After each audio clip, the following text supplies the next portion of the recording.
There was no way you were ever going to learn about this man in school. You want to talk about the Black Panther? Meet the real life Black Panther, Henry Johnson, aka Black Death.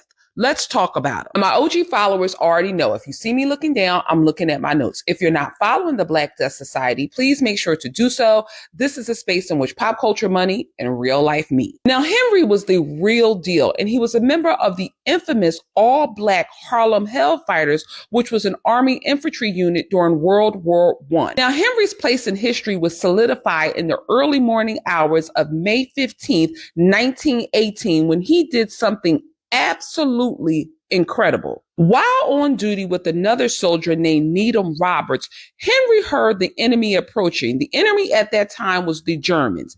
He heard the Germans basically cutting the wires to gain access to the base area where Henry and other soldiers were stationed. And what did Henry do? He sprung into action and started gathering grenades to prepare for a fight. And boy, was it a fight. The Germans started opening fire and Henry got to work. Henry got busy and got in the field. Literally. He emptied the clip on one rifle. When he went to grab another rifle, that rifle jammed. So he used it as a club and he got to beating the heads of the German soldiers so much until that rifle shattered. When that rifle shattered, he then grabbed his army-issued bolo knife and he went to work. He stabbed one soldier through the head.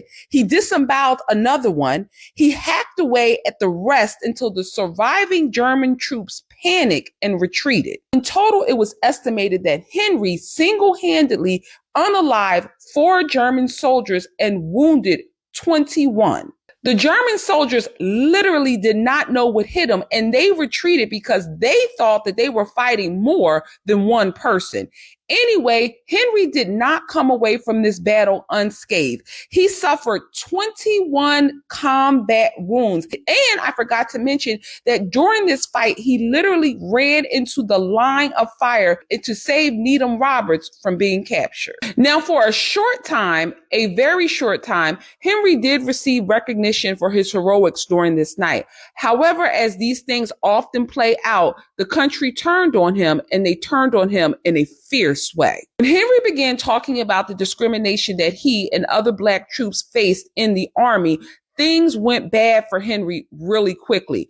Due to his injuries that he sustained that night, Henry was unable to work, and some records say that he did not receive any paid benefits from the Army. Henry died poor and in obscurity at the young age of 36 in 1929. However, Henry's memory and his heroic deeds were not completely forgotten about by history. In 2015, President Barack Obama awarded Henry the Medal of Honor.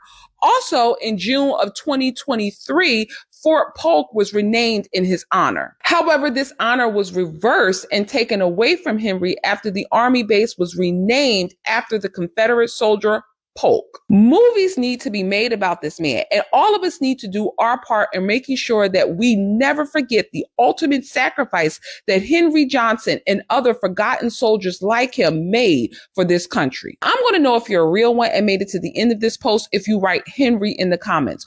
Also, as always, sound off in the comments and let me know, did you know about the legacy and heroics of Henry Johnson? If you found value in this post, please make sure to like as well as share.